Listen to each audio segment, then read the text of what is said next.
Halo, hari ini kita akan membahas beberapa soal lagi dari SPLDV untuk tahap lanjutan. Yang akan kita fokuskan hari ini adalah jika bentuk persamaannya tidak sejelas atau semudah yang ada di video sebelumnya. Kita akan melihat beberapa bentuk di mana SPLDV akan menggunakan bentuk pecahan dan bagaimana cara mengakali yang menurut saya cukup membantu supaya ini bisa dihitung dengan lebih terjaga, tidak mudah salah karena penghitungan. Kita lihat soal yang pertama. Ini contoh soal yang pertama. Jika kita menemukan sesuatu seperti ini, hal pertama yang saya biasa kerjakan adalah merapikan setiap persamaan yang ada. Saya akan mulai dari persamaan pertama. Kita akan anggap ini seperti ini di samping. Nah, jika kita memiliki pecahan campuran, ini tidak pernah mudah untuk dihitung dalam konteks persamaan linear. Yang pertama kita kerjakan adalah buat ini menjadi sebuah pecahan biasa. 1/3/4 jika diubah jadi pecahan biasa akan menjadi 7/4. Dalam format seperti ini, kita tinggal melihat pecahannya. Penyebut di sini ada 2, 4, dan 4. Berarti kita akan mencari KPK dari 2, 4, dan 4. Di kasus ini, KPK-nya adalah 4. Ketika kita kalikan 4 ke kedua ruas, kita akan mendapatkan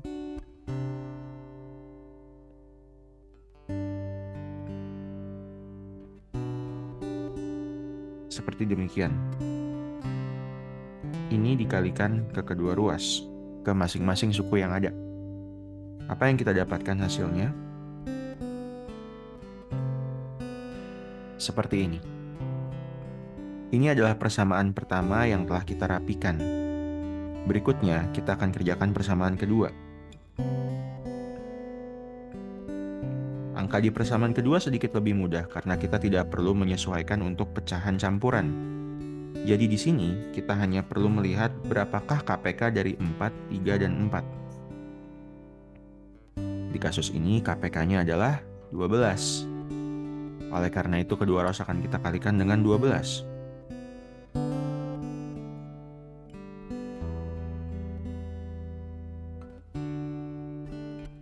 Seperti ini. Nah, di sini kita akan menyesuaikan angka-angkanya. Dan ini bisa menjadi. Lalu ini pun bisa menjadi seperti ini. Dan ini juga bisa disederhanakan demikian. Maka persamaan kedua kita akan menjadi seperti ini. Nah, kalau sudah dalam bentuk seperti ini, kita bisa menggabungkan yang pertama dengan yang kedua. Seperti kita mengerjakan apa yang ada di video-video sebelumnya. Kedua persamaan ini akan kita eliminasi. Di kasus ini saya akan mengeliminasi Q, yaitu dengan cara mengalihkan 4 untuk baris yang kedua, supaya jumlah Q yang ada di sini dan di sini akan sama. Yang atas akan saya biarkan dalam bentuk apa adanya, sedangkan yang bawah saya kalikan 4 di kedua ruas.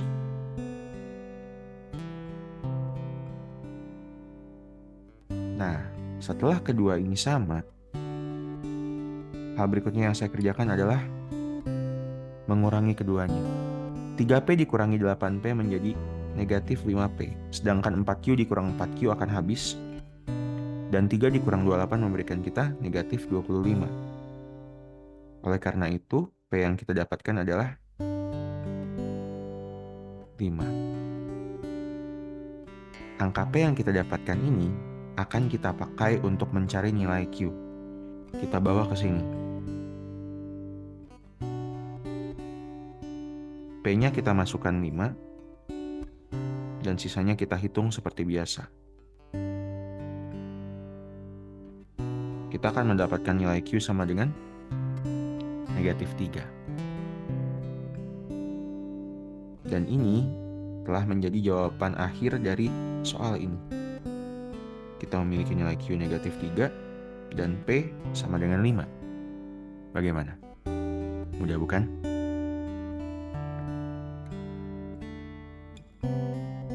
Sekarang kita akan masuk ke soal berikutnya. Di soal ini, modelnya masih cukup mirip dengan yang tadi, tapi sedikit lebih kompleks. Cara penanganannya pun relatif sama, hanya saja perlu sedikit lebih berhati-hati. Kita akan lakukan langkah yang seperti tadi. Kita mulai dengan persamaan pertama. Di sini ada sebuah pecahan campuran dalam bentuk 31/12. Ini bisa kita ubah menjadi pecahan biasa. Menjadi 37/12.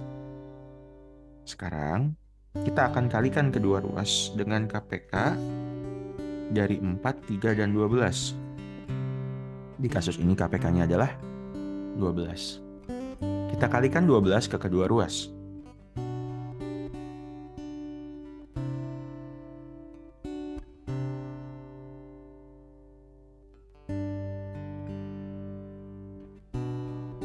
Saya harap teman-teman juga sudah mulai lancar ya melihat seperti ini saat dikalikan. Jika saat teman-teman mengerjakan tugas, tidak perlu ditulis seperti ini saya rasa. Jika bisa langsung menghitung di kepala. Tapi untuk kepentingan penjelasan, saya akan tuliskan seperti ini. Nah, ada baiknya saat melakukan merapikan seperti ini, saya menjaga dengan sebuah bentuk dalam kurung.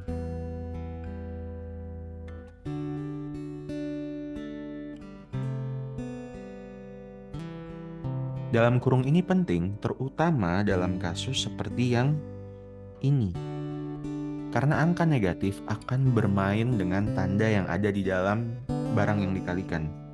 Untuk yang depan kita akan coba buka kurungnya, kita mendapatkan 3x plus 9. Untuk yang berikutnya, negatif 4 dikali Y akan memberikan kita min 4Y di sini. Dan saat negatif 4 dikalikan dengan min 2 yang ada di belakang, kita akan mendapatkan plus 8. Kenapa positif? Karena negatif dengan negatif, jika dikalikan akan menjadi positif. Ini pentingnya menggunakan dalam kurung. Kita rapikan lagi dalam format yang biasa kita temukan.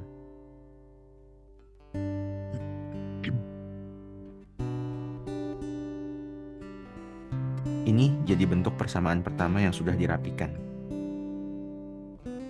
Sekarang kita akan lanjut untuk merapikan bentuk persamaan kedua. Saya sangat menyarankan jika teman-teman sambil ingin berlatih, video ini boleh di-pause sebentar lalu teman-teman coba mengerjakan merapikan persamaan kedua dengan langkah-langkah yang sudah kita kerjakan. Ini sangat berguna menurut saya untuk membantu teman-teman mengecek pengertian yang sudah dilihat dari tadi. Dan melihat apa yang dikerjakan mungkin terlihat lancar. Tapi ketika kita mencoba mengerjakannya sendiri, kadang tidak semudah itu. Jadi saya berharap teman-teman juga lebih semangat untuk berlatih saat mengerjakan hal seperti ini. Nah, untuk bentuk yang kedua, tidak ada bentuk pecahan campuran, jadi kita bisa lebih cepat. Kita tinggal melihat penyebut dari masing-masing suku yang ada. Di kasus ini, kita perlu mencari KPK dari 2, 3, dan 6. Berarti itu adalah 6. Kita kalikan lagi seperti tadi.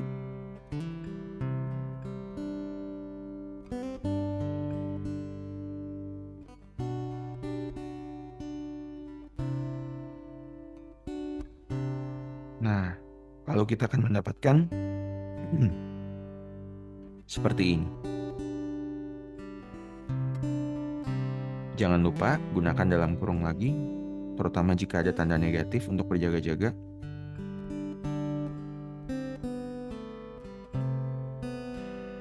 Kita buka kurungnya, min 2 dikali Y menjadi min 2Y, dan min 2 dikali plus 4 menjadi min 8.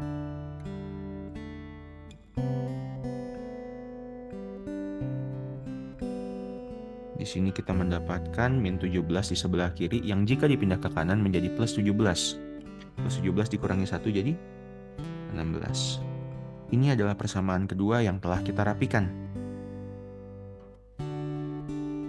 Sekarang kita bisa melanjutkan dengan langkah-langkah yang ada di video-video sebelumnya seperti langkah sebelumnya juga.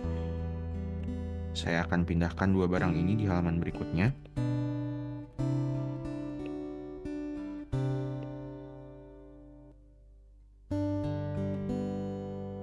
Dan sekarang kita bisa melakukan eliminasi. Di kasus ini, kebetulan dua angka ini sudah sama. Karena mereka sudah sama, yang kita perlu kerjakan sekarang tinggal menguranginya saja. 3x dikurang 3x akan habis. Sedangkan min 4y dikurang dengan min 2y akan menjadi min 4y plus 2y seperti pada gambar ini.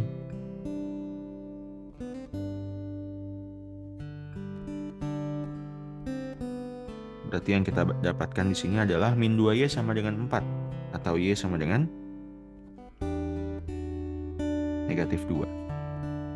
Jika kita sudah punya ini, kita bisa masukkan ini ke dalam salah satu persamaan. Di kasus ini saya akan menggunakan persamaan 2. Jika saya masukkan y sama dengan min 2 ke sini,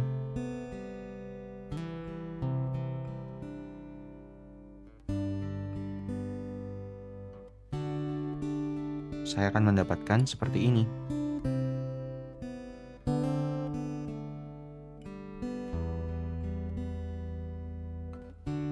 Nah, ini adalah akhir dari soal ini, di mana kita mendapatkan y-nya sama dengan min 2 dan x-nya sama dengan 4. Bagaimana? Mudah diikuti bukan? Nah, sekarang kita masuk ke soal ketiga yang akan terlihat sedikit lebih kompleks dari yang sebelum-sebelumnya. Tapi, jika teman-teman melihat, yang pertama bisa dinotis di sini adalah sebenarnya kita memiliki sesuatu yang berulang.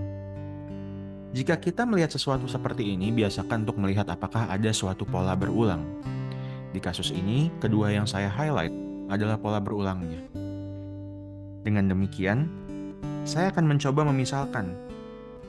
Misalkan A plus B sama dengan X, dan A min B sama dengan Y. Apa yang akan terjadi di sini? Kedua persamaan ini akan sedikit berubah dengan penulisan seperti ini.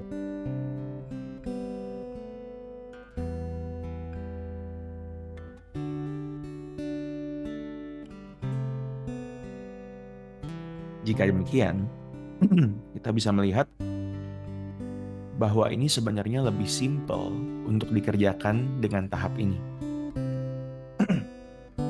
Namun nanti akan ada langkah lanjutan untuk menyelesaikan mencari A dan B-nya. Untuk sekarang, kita coba lakukan eliminasi dari bentuk ini. Di sini, bentuk 7 per X ada di kedua persamaan. Dan berarti kita bisa langsung melakukan eliminasi.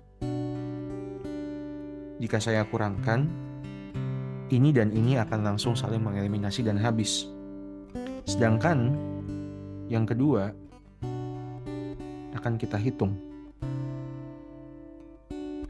Ini akan menjadi tanda positif. Dan kita akan mendapatkan 9 per Y sama dengan 3. Berarti Y-nya sama dengan 9 per 3. Nah, teman-teman boleh sedikit berhati-hati dengan struktur pembagian atau perkalian seperti ini. Teman-teman boleh mengingat jika A dikali B sama dengan C, berarti A sama dengan C per B, dan B sama dengan C per A.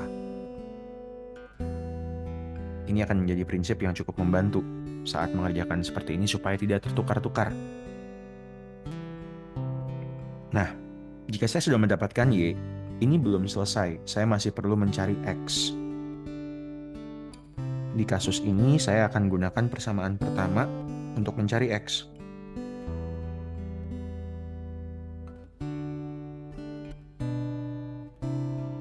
Saya akan masukkan Y sama dengan 3 ke dalam sini. Yang saya akan dapatkan adalah seperti ini.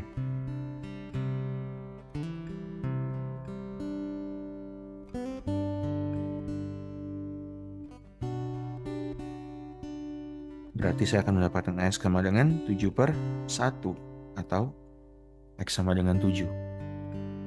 Nah, ini belum merupakan jawaban akhir dari apa yang kita mau. Kenapa demikian? Karena X sama dengan A plus B. Ini berarti A plus B sama dengan 7. Dan Y sama dengan A min B. Ini berarti A min B akan sama dengan 3. Jika kita sudah sampai di sini, baru kita kerjakan eliminasi tahap kedua. Kebetulan di sini jumlahnya sudah sama. A-nya sama-sama 1, B-nya yang pertama 1, yang kedua min 1. Di kasus ini saya akan tambahkan saja. A ditambah A menjadi 2A, sedangkan plus B dengan min B akan saling menghabiskan. Dan 7 plus 3 sama dengan 10.